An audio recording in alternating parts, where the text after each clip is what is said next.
It's the Two Strange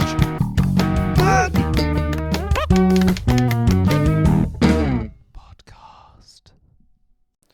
Okay, so off air, Tom has just explained to me that our voices change when we get in front of the we become microphones. Autotrons, like or anything like that. Like just like patterns of speech become a little bit more like Radio friendly? yeah, just more air palatable. We become Okay. We kind of like pre-game ourselves. Well, I don't like that, so I'm going to try and change that. Okay, so this is how I normally speak, okay?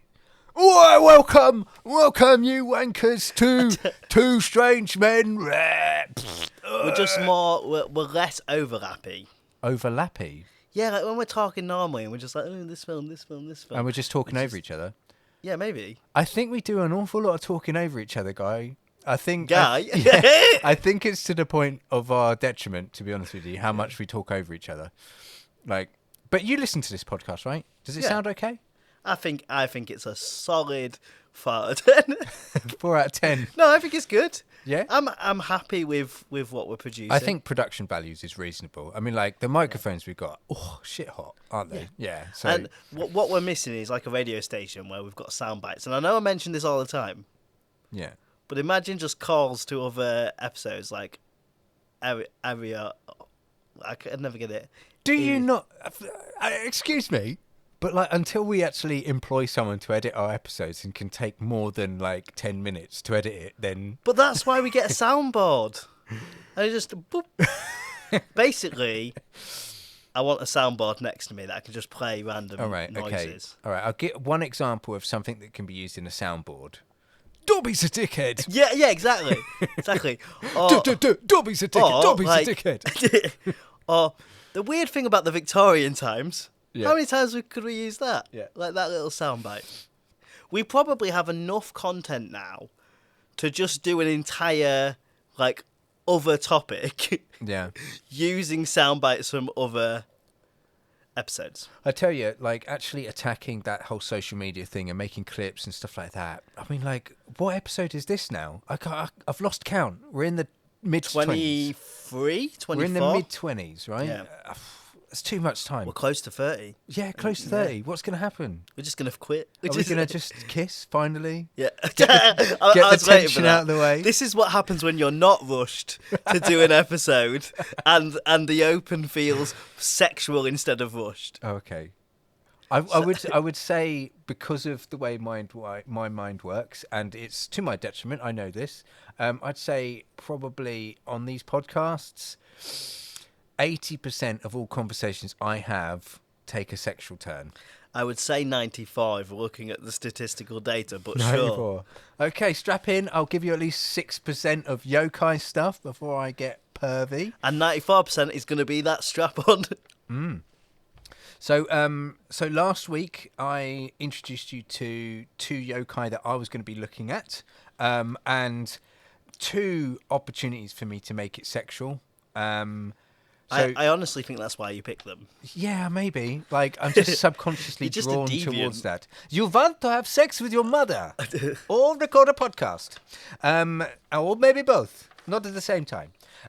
So It'd first get views, though. Huh? It'd get views, though. It would get views. Unfortunately, we're an audio podcast, Yeah. so it'd just be like,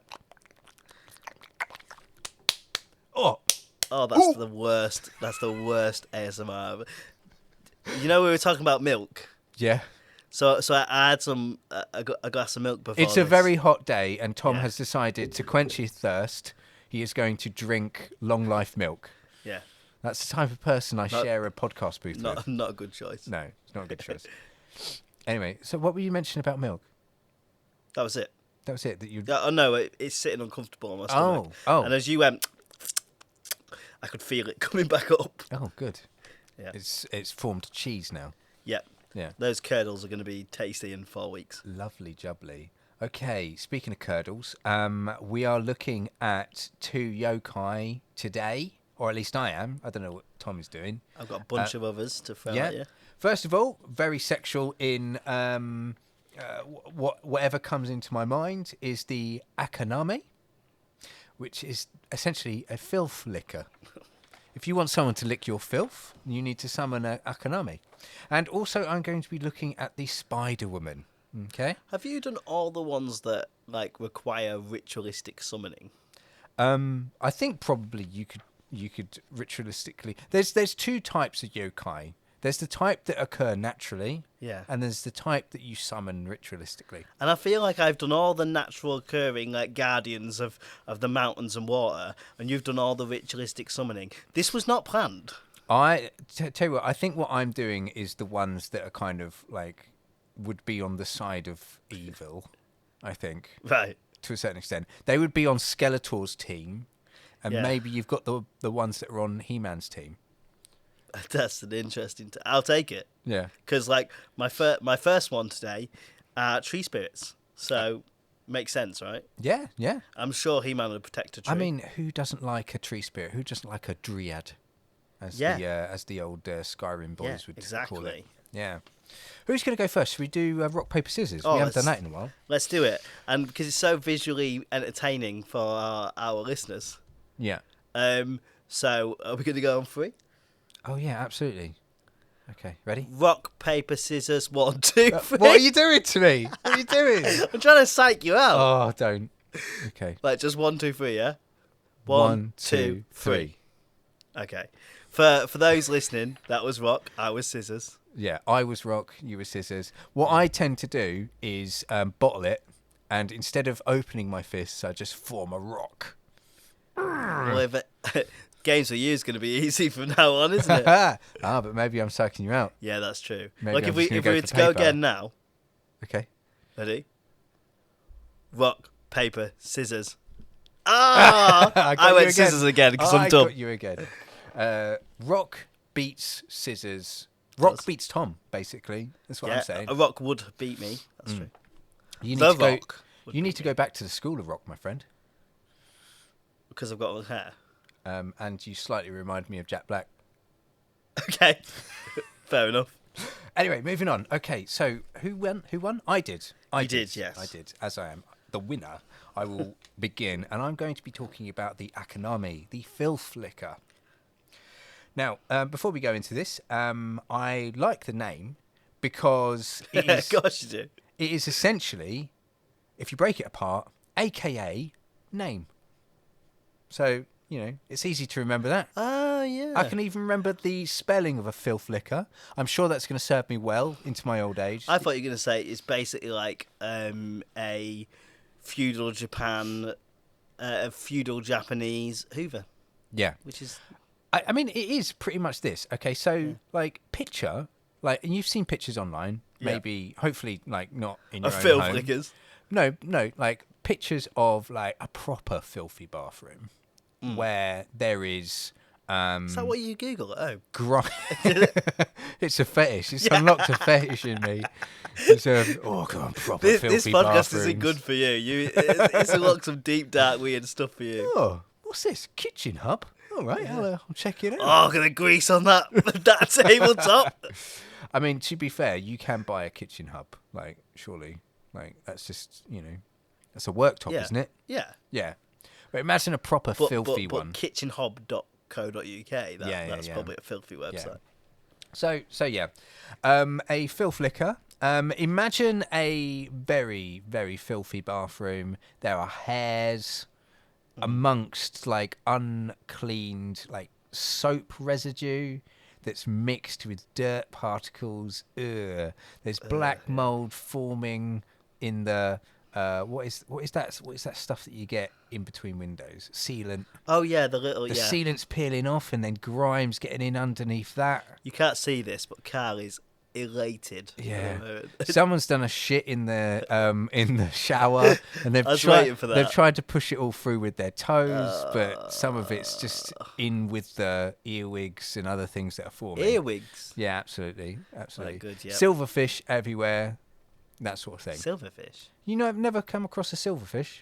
No, what's that? So in like a grimy bathroom, or even just a bathroom that can be damp, you get these little like insects. They kind of look like a flat woodlouse, but they're in a teardrop shape, and they just sort of knock around.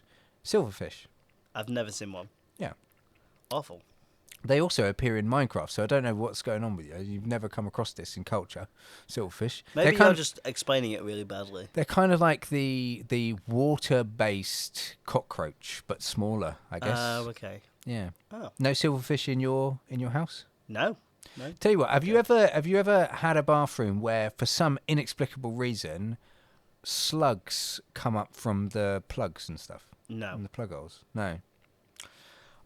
This is me. I don't live in a kind of like, so I have like a ground floor, like apartment. Very new buildy. Yeah. So I don't really live near a river or a body of water, so we kind of circumvent a lot of that. Mate, we get a lot of like beetles and ants. Oh, okay. Because we have hedges and stuff. Well, yeah, everyone does. And we have like a little gap, but we don't get any like aquatic life. Yeah. But for me, like my pipes, I mean, I'm in a listed building, so my pipes are like, a century old. There's some good eating there. There's a literal buffet of insects coming through. Slugs coming through every goddamn day. Every orifice. Yeah. If I sleep, one will crawl out of my nose. So anyway, picture that. Picture that amount of grime.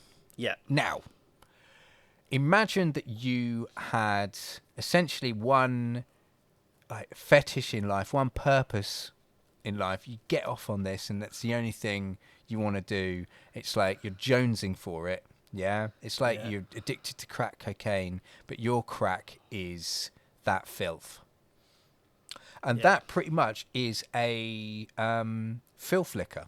I keep wanting to say window liquor, like the like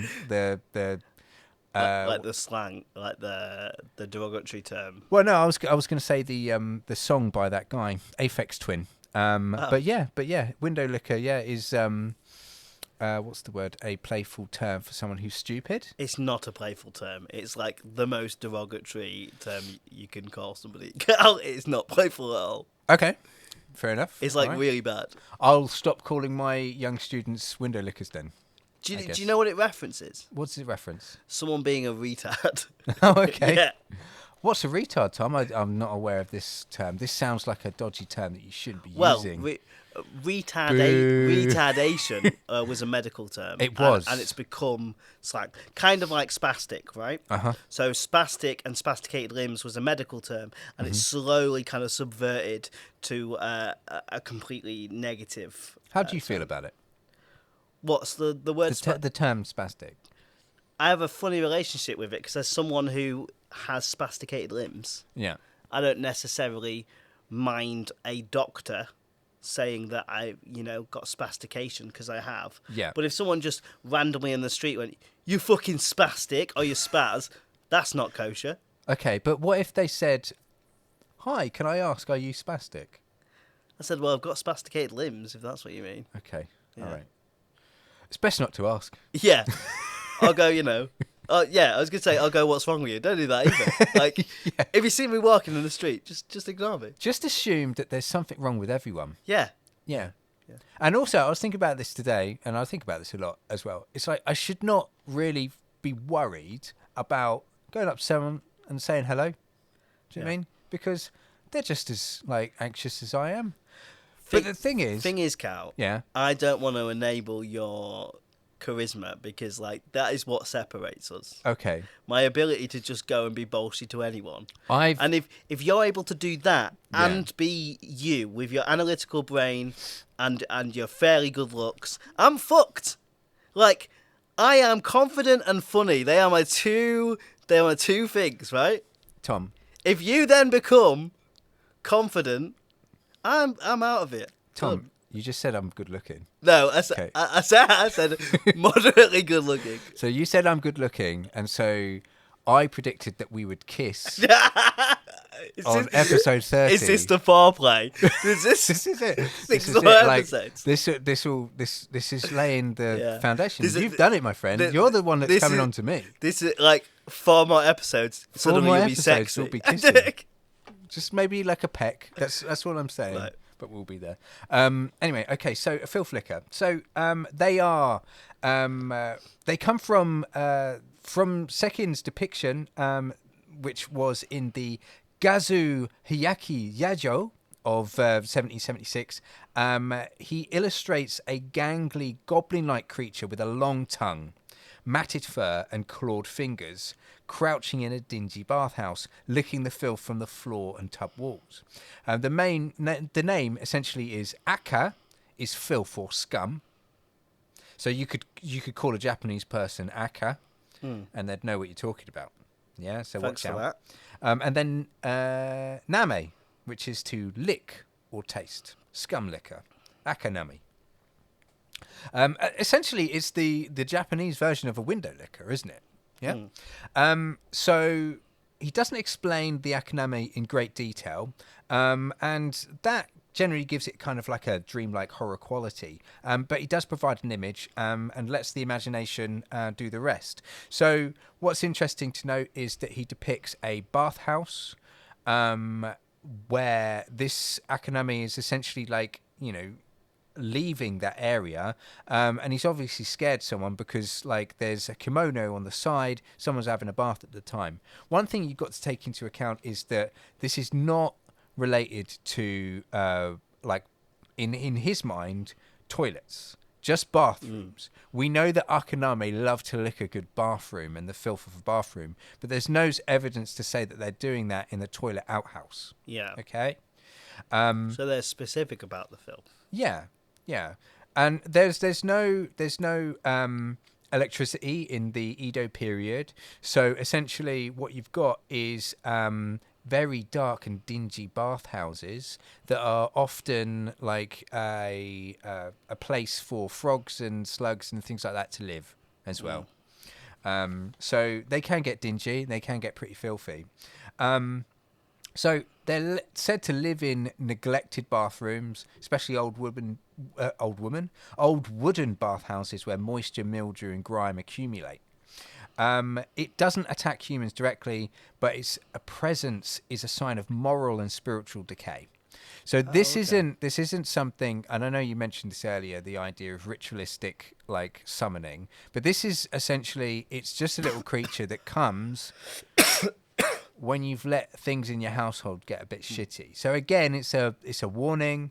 And essentially, like, what they've got here is loads and loads of very specific like creatures that will come. Like, no wonder Spirited Away had so many different creatures in it, because like they've got something for everything, haven't they? Yeah. At this point in time, Almost everything that we've talked about that Studio Ghibli has kind of like digitized. Yeah. It's like they took this book and just was like, have one of them in the background, have one of them. So yeah. In the Edo period, cleanliness wasn't just practical, it was also spiritual. And the Akaname were served to scare children and adults into keeping clean. It's like a Western boogeyman, but it's specifically about cleanliness, isn't it, really? So if you weren't kind of taking care of yourself, a filth licker could actually visit you. Really? Well, that's what So if I don't clean my... Oh, for God's sake. I could wake up to I some think you're going to have to licking. do the rest of this podcast on your own. No, nothing's coming to whisk you away. Are you ready? I'm locking the door. I'm going. No, you can't.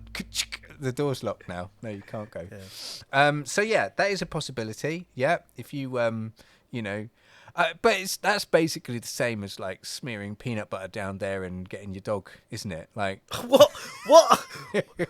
You've been gone for about an hour, and you have just come back. No, that's the type of thing that you see on teen comedies. Okay, that's just a misspent youth. We are a serious podcasting team here. Absolutely, and we dispel the rumours.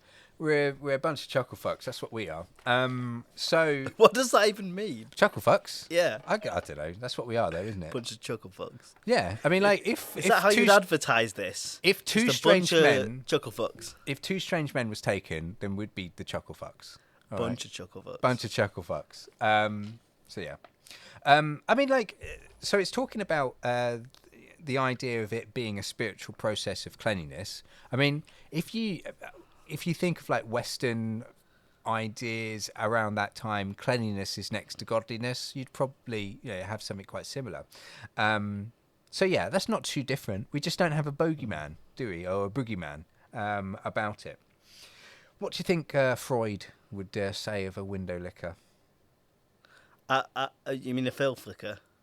Yeah. Oh yeah, filth licker. That's it. Filthy windows. I mean, he's gonna lick the filth off a window, isn't he? But, I mean, there wasn't windows of that variety knocking around feudal Japan, was there? So No, it wasn't. It's true. otherwise, it might have been called a window Absolutely, licker. that's a good point.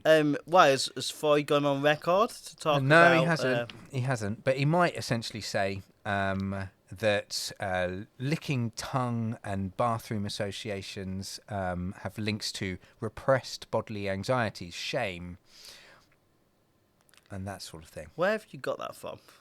Huh? Is that just from your brain? I mean, like, you know, I'm asking around. I'm asking around. Who you asked? Don't ask who I'm asking. Have you asked ChatGPT? No, I haven't. If asked, Freud was around, what would he think of filth lickers? I've asked Charles Xavier of the X-Men team. Oh, yeah. Yeah. We nearly had him on, didn't we? We did. Week? Yeah. Yeah. He said he's got a movie to prep for. Yeah. Movie? That's Patrick Stewart. You get them mixed up. I'm talking about the real person that biographical film is based on. Anyway, moving on. Where the origins for this come from, it's mainly due to the idea of Shinto and Shinto beliefs on dirt and impurity, as in Kagari. They're deeply significant in Shinto thought. So yeah. Interesting. Do you think that it would be wild? Do you think that it would be like useful to potentially capture enough of these filth lickers for some sort of either recreational sport or business idea? Do you see money at the end of this? My immediate thought was just release like 3 or 4 of them onto like a hoarder. You know, there's Extreme Hoarders USA. Yeah. Just 3 or 4 filth lickers into one of those. How Clean Is Your House? The lady who did How Clean Is Your House has died recently. The woman with the big bouffant blonde hair. So you're thinking a couple of filth lickers? I mean, the way in which she talked about like filth sometimes, how descriptive she was, I think she might have ended up being a filth licker. I think she had at least that in the afterlife. an inner filth licker. Yeah. She just used like a glove instead of her tongue. She just had a very clean persona underneath, but when you took those bright pink undergarments off, she was, you know, a grotesque, filthy. I can't remember my notes. Way to fetishize the dead, Carl. Gangly, goblin-like creature. Yeah. Do you not fetishize the dead? No. Oh. I feel like this podcast is literally just a long form mission of yours to collect sound bites to send to HR. So whenever I step out of line. Yeah, if I go for a job you don't want me to have, you're like, well, either you fucked, mate. How would I? I've got you on a podcast saying that you'd fuck a balloon. How would I? I think we need to get ChatGPT to do this for me, but how would I actually put together a letter to HR describing all of the dodgy things that you've said? Fucking balloons and fetishizing the dead. You want me to write my own like shotgun letter? I think we'll bring it up next podcast episode. Yeah. What the results are of that. Anyway, moving on. So yeah, there's some comparative parallels between other things, like for example, the Noperabo, the faceless ghost, the Betebeto San, which is essentially footsteps in the dark or an invisible presence just behind. So essentially, these filth lickers, you kind of get the impression that you're having a bath and stuff like that, and then in the corner of your eye, you just kind of see them. You see something licking filth. Ooh, scary. Yeah. I think this would be an amazing short horror film, at least. I was literally just thinking that. Yeah. And like quite minimal to do the setup for, right? Yeah. Right. Yeah. Be cool. Well, because we've detracted several times, we have mined the shit out of filth lickers. I think we've got loads of content there. Moving on, it's time for you to jump in with contestant number 2. Kodamas. Yes, which are tree spirits. Tree spirits, yes. So this is fun. They're getting away from the grime, quite literally. Yeah. And looking at something that most of the time Yeah. is quite light and fun. So like most of what I've kind of looked into, they are like guardian deities, sort of, that are generally quite okay. Quite okay. But you cut a tree down, Oh, okay. you're fucked. Yeah, I bet. Um, Is there one for every tree? well, Or is it kind of like an Ent from Lord of the Rings, where there's essentially one and he's looking after a whole host of other trees? so if we go by like pop culture, because kodamas have been shown to be many things, Okay. right? Because they're just spirits, and usually they kind of inhabit woodlands and or a single tree. Okay. So if we look at Studio Ghibli, for example, Yeah. they have a really lovely version of kodamas. So I'm just going to show you. Oh, Like yes. hundreds of smaller sprite-like creatures. They kind of look with funny like the little Scream faces. mask, if the Scream mask also had tiny little arms and legs that are the same colour. Yeah, And yeah. that is a perfect description. Yeah. So and quite often they are seen as either characters like that or wisps. Wisps. Kind of like, wind like small balls of energy. Yeah. So kodamas are spirits in lots of different Japanese folklore that inhabit trees or woodlands.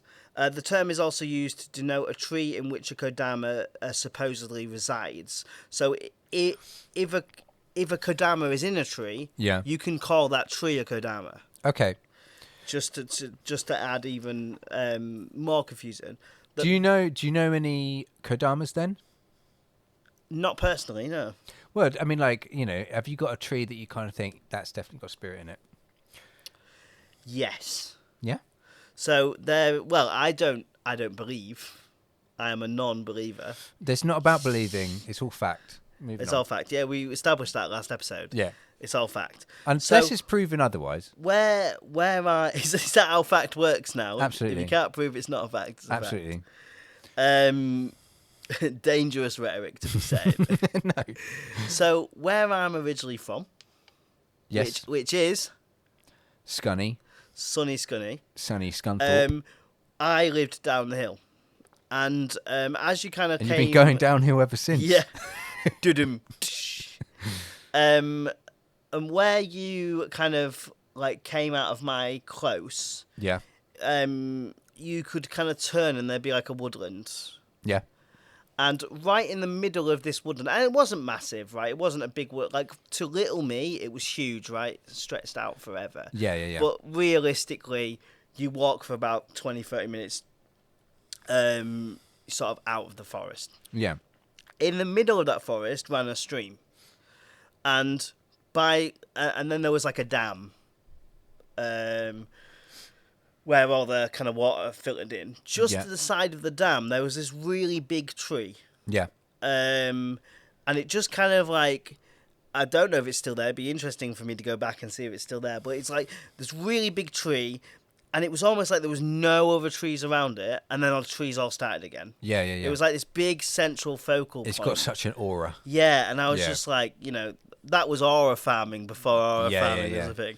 And I just always felt like if there was something spiritual about a woodland, which I know a lot of people say that, being part of trees is quite a spiritual experience. Yeah. That's the tree that I would be like, that's a kodama. Yeah.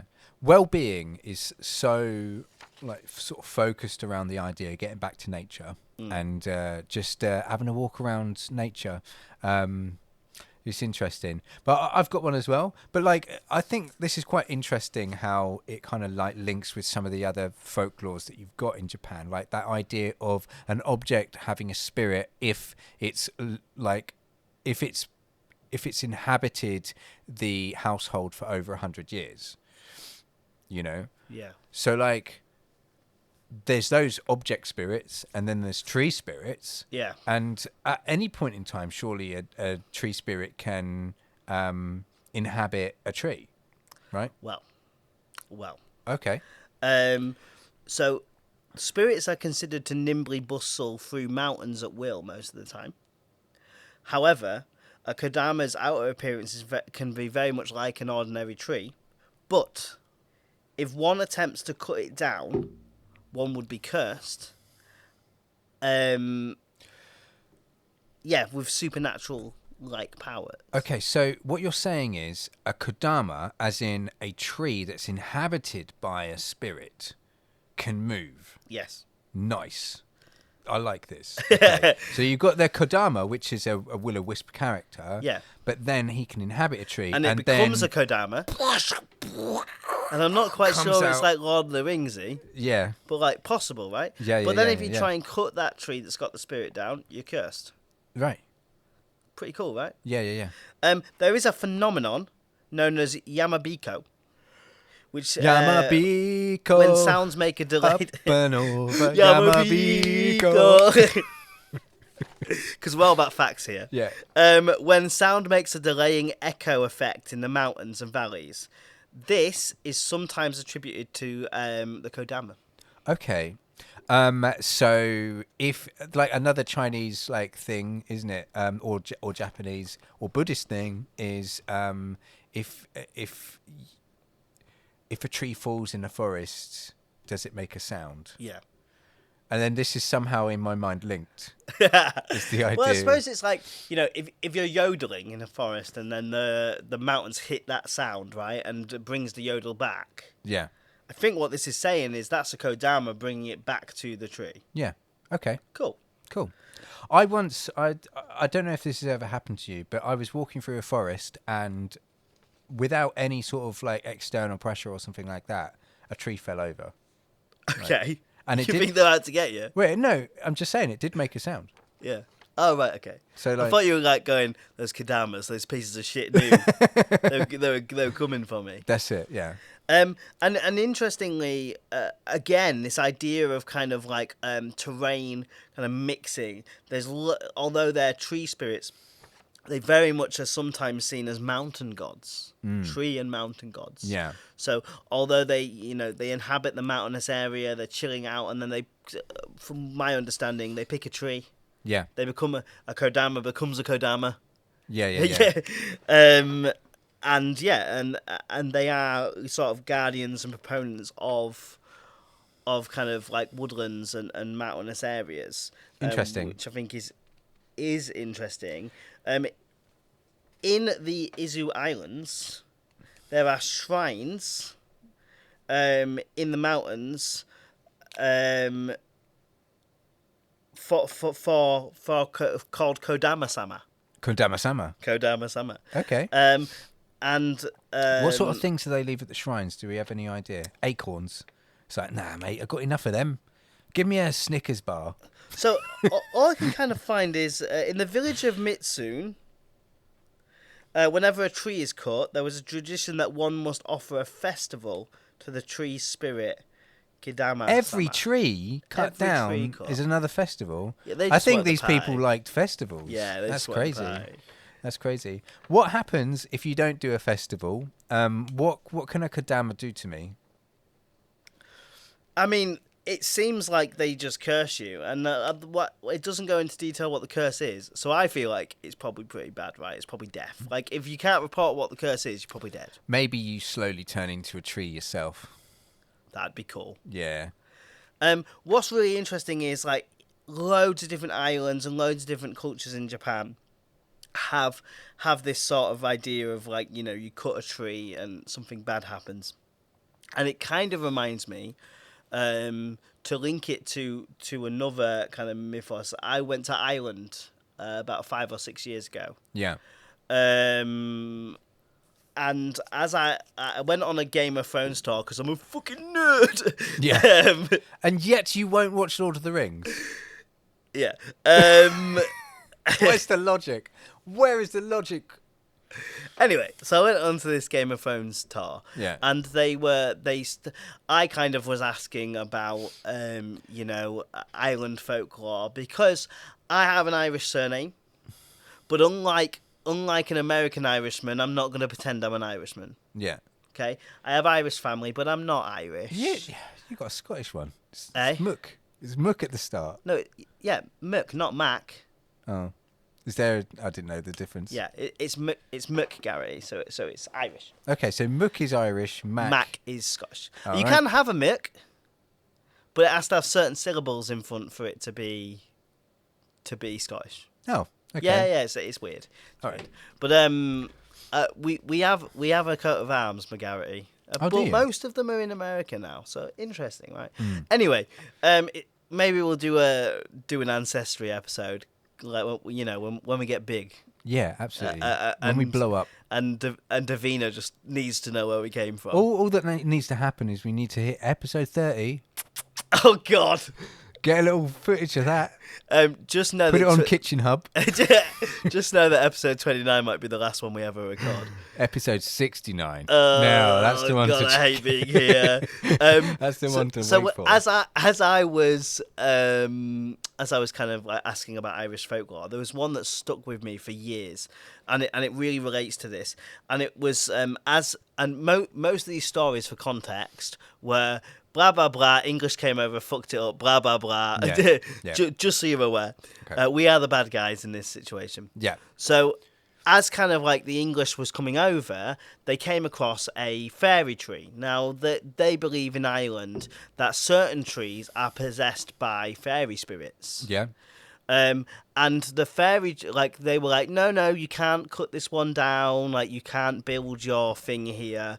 Trust me, it's not gonna go your way. Don't cut this tree. Do whatever you want with the other land. Don't cut this tree, or you'll regret it. Yeah. Anyway, stupid English lumberjack comes and cuts the tree. Yeah. And as he cuts the tree, the whole land gets poisoned. Oh. So all the soil becomes infertile. They can't put anything into the land because the wood wears away. So everything within a sort of A radius. 5 mile radius is completely ruined. Yeah. And there's more to the story, but I just kind of imagine that's kind of what would happen. Yeah. That sort of curse. In that. And in modern times, cutting down a tree which is home to a kodama is thought to bring misfortune, and such trees are often marked with shiminai rope. And I have seen trees that are kind of tied off with kind of this thick white rope. Have you seen them? I'm sorry, what rope? Say that again. Shiminawa. Shiminawa. We're going to get rope. cancelled. Okay. Cancelled? We weren't even like, what's the opposite of cancelled? Accepted. Yeah. Please accept us. I'll say Shiminawa whatever way you want. Episode 30 is just going to be like, guys, we didn't kiss, but we really need you to start watching this. Okay. So this is a particular type of Japanese rope. Shiminawa rope. I don't know anything about it. No, but maybe we could Do a circle whole episode on Shiminawa rope. Well, there's loads of different rope and ribbon for different things, right? I mean, I'm not suggesting that we do a whole episode, but I'm saying that there are lots of different ropes and ribbons for many different traditional practices. Tell you what, let's have a separate podcast, which is Two Sleepy Men, where we tackle topics that make you fall asleep. Piss and off. Welcome again to another episode of Two Sleepy Men. Today we're going to look at Eastern rope and the different types of rope in Eastern Asia. Today we're going to specifically focus on the Edo period with Shiminawa rope, one of 16 rope we're covering today. And what's funny is that's the most engaging you've ever been. So so that was Kodara's Kodamas. Kodamas. There's no W. Kodamas. I don't give Kodam. And continues my kind of like terrainy mountainous theme. Okay. For this episode, I mean, we've only really got time for one more, I think. I told you, I think there's going to have to be a part 4. So tell you what, shall we do another rock paper scissors to see who goes first? Because I've got one in the chamber. You've got one in the chamber. Let's do it again. Okay. Rock paper scissors. Rock paper scissors. Oh. I've got you in a psychological torment now. He went rock and I went paper. Does everyone work out my psychological strategy here? I'm off. Now that is the best piece of advice I can give you today, everyone, is get them into some psychologically break your opponent. Psychologically break your opponent. Okay, so I'm going to be looking at Sekien's depiction of a Spider Woman, essentially. Yeah. And what was the other name that you so beautifully said last week? Well, the name is Jorogumo. But there is many different translations of this. Binding bride, horse spider, entangling woman. Interesting. Essentially, what they've done is they've taken this film noir concept of a femme fatale and have gone, you know what would be better? Spider belly or spider back. I love how in your version of events the femme fatale noir came first, and then this concept that was as early back as 15, 16. There is probably one like Japanese film out there which meets all of the the conventions of a noir genre film, and then the femme fatale is revealed to be a giant Spider Woman. Oh, definitely. And if not, then that needs to be made. Yeah. Every shot of the Spider Woman has been previously has been from torso up, so you just can't tell. But then eight legs. Yeah. And then what happens at the end? A big ass booty. A big ass booty. That's right. You know how I'm going for this. Yeah, big ass booty. God damn, that's a big ass booty. I don't know if this is the best episode we have done or just utter trash. A little bit of both. Sometimes maybe good, sometimes maybe shit. That's going to be on my tombstone. Yeah, to quote one of my favourite footballers. Anyway, okay, so it is a spider, a yokai spider that transforms into a seductive woman to lure, entrap, and devour human prey, particularly young men, because she is very sexy, at least on the top part, I guess. This is a classic yokai that is generally, quite recognised even before the Edo period and stuff like that. That's it's well ingrained into folklore. So Sekien has written this character as the bride sort of character, but he uses a more common reading of a harlot spider, so a spider whore, essentially a seductress. This is basically like a Japanese version of what you'd call a succubus, Yeah. Essentially. So in many versions, a spider becomes a jorogumo after living for 400 to 500 years. Now, Okay. I don't know about you, but I've watched a spider its entire life course from, birth, consuming its mother, all of the webs it's produced and everything like that until it's died of old age. And at least in the UK, they don't live for that long. Okay? Obviously, as an immortal, I have this time and I can actually, do this. It was just that I've watched it from birth to devouring its mother, and you were just like, yeah, fucking go crack on, Just mate. keep going. Go, spider con. That's right. So much like the other aged animals in the yokai myths, after living for 400 to 500 years, it can be done. But in the UK, we're fine because spiders don't live for that long in the UK. Well, not even like a year, right? Like there. Absolutely not. Well, I'd say a spider can live for more than 1 year. How long was you following that one around that you watched? Birth That was about a year, 1.6 years. That was. Right. Did you name it? No. How callous of you! You watched this whole life and you couldn't even give it a name. Well, absolutely not. I mean, I'm just there to observe. Any scientist would do the same thing. You don't want to name it. Cal, you are a freak. Okay, so a famous legend of this is Joran no Kataki, or Joran Falls, and essentially it's actually a place within the Shizuoka prefecture where the Spider Woman lures a travelling monk or a woodsman to a hut. He disappears. His bones are later found wrapped in silk near the waterfall, and locals say that you can still hear her playing the koto behind the crashing water. What is a koto? I don't know. I think it's the stringed instrument that kind of looks like a box. Ah. Yeah, you know the one. It's like a very rectangular, like bass, double bass or something, like guitar. Double bass. They're just shredding. You could probably play it like a bass, like that way.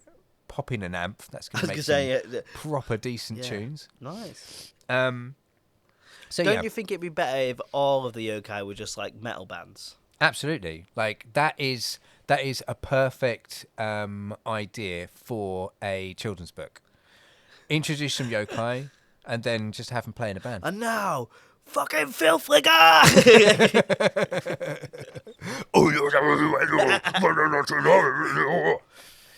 Yeah. Anyway, so there's certain symbolic themes with a jokumugu, or whatever it's called, joragumu.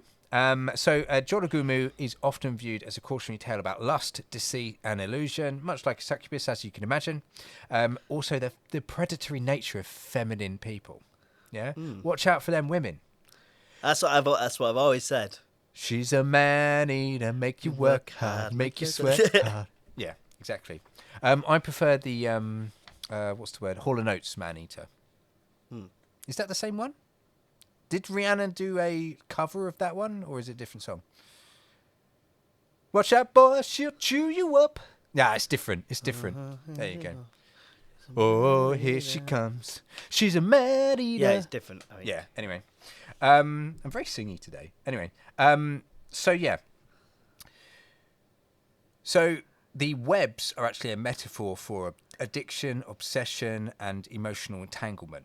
And there is a duality, she's both beautiful and deadly, much like the yin and the yang, the lover and the predator. Oh, circle back that idea. Yeah, exactly. Yeah. A lot of these women probably have like yin yang tattoos because they're like very popular, aren't they? Yeah. With trashy women calling you out there. Absolute bloody. The next time, like, a woman comes up to me and I think she's got nefarious things, I'm like, back off, spider whore. Yeah. Yeah. Well, you got a yin yang tattoo, spider whore. Yeah. I've seen your caboose. Where's your other, 6 legs? That's it. So, yeah. Would you? What? What are you asking me? Oh, you know exactly what I'm asking you. What? No, I want you to actually ask me. Would you? Would I what? Would you? Would I? Do we have to walk this path? Yes. Come on. Yes, we do. Because I'm going to say, oh, da-da-da-da, and you're going to go, you filthy pervert, I didn't mean that. So, yes, I want you to be explicit. Fine. Would you invite her round for coffee after a date? Who, the spider woman? Yes. No. Or if she invited you round for coffee after a date, would you visit for coffee? No. No. I am a deeply untrusting man. Okay. So, like, if some beautiful woman just suddenly was, like, all into me without me, like I know. I understand this as well. Yeah. My key features are my humour and my just sort of general persona. I do not get interest from beautiful women based on my body and my face. You would have had to have had a conversation with her.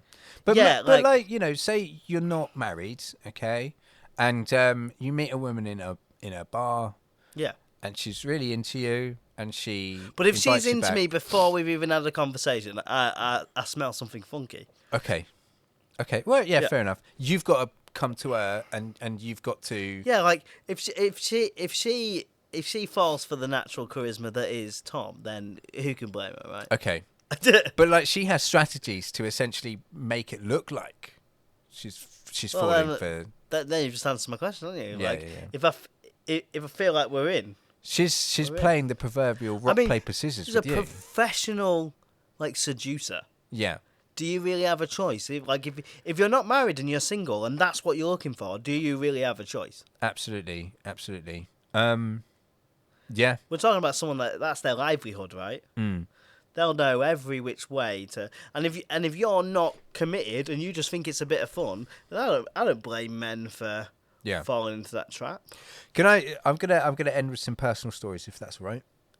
Time you were like seduced by a spider woman. Well, I think I actually was, and ended up marrying her. I think. Okay. Now I explain this. My wife has always had a what's the word? An affinity towards, or a predilection towards spiders. She likes spiders, right? Okay. And to the point where she actually had a comic that she was creating. Taken from her during a design tech lesson, of all places. So yeah, I remember the details, so it must be true, right? So this was basically Spider Girl. But what Spider Girl did is, she's not like Spider-Man at all. She would seduce and kill men. And that was the premise of her comic. And she was doing that. And that was a comic. Then, like, she revealed all this, like, early on into our relationship. When we started living together, the first time we started living together, I had a strange light, okay, that I'd got from IKEA. It was a novelty kind of light from IKEA. And the idea with this light was, it was a sort of like a bucket with a hole in the middle. So, essentially, it was just a round bucket that you could put things in, but then... like, you could also shine a light through it as well, all right? So it's kind of like a donut-shaped bucket with a hole inside, okay? And the idea is you're meant to fill this with things like light bulbs or any other such things, and then it's going to shine through that, yeah? She decided that this bucket was perfect for harbouring any house spiders. Right. And so early on in our relationship...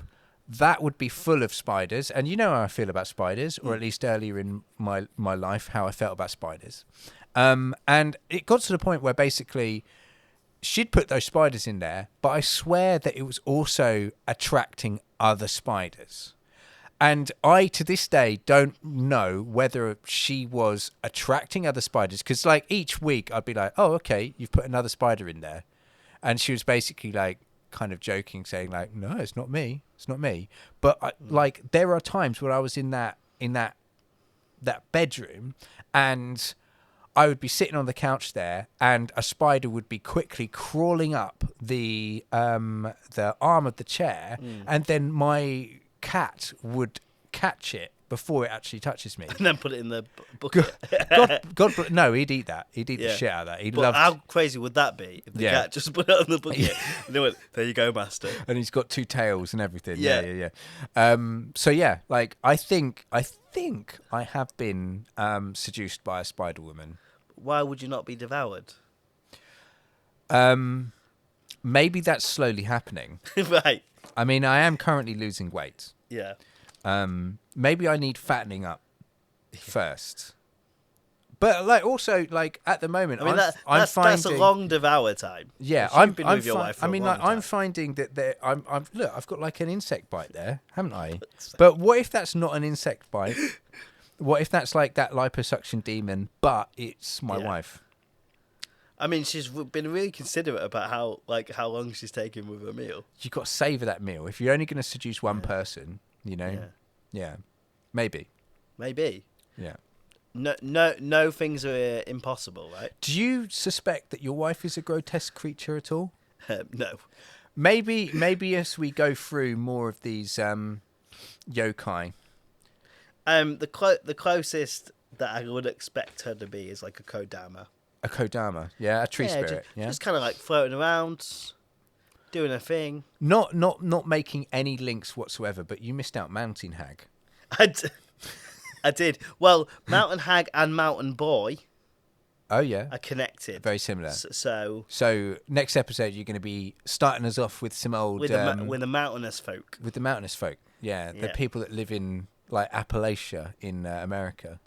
No. Sort of thing. No. But a Japanese version of that, like Yes. people living out in the sticks. Well, yeah, deities of the mountain, different spirits of the mountain. Okay, all right. Now we're about to finish up. Can you finish up by teaching our audience something new? Go Anything. on. Bit of advice, maybe life advice. Advice. So my advice is, if you run a podcast with a friend, it might not be a good idea to insinuate that your wife is a demon from hell. Why? Just a bit of advice. What's wrong with that? We'll leave it there. You can hear his voice breaking. Look, I mean, I'm safe. She doesn't listen, so there Cool. you go. Thanks for listening. Here's a disclaimer. We are not experts. We can easily get things wrong in an episode. Our intention is to explore and open up the possibilities for further exploration. Come find us on Twitter, Facebook, Instagram and YouTube. We would love some interaction. Also, if you can consider supporting us on Patreon, that would help a bunch. Search for 2, that's number 2, Strange Men Pod, all one word. Until next time, keep it strange.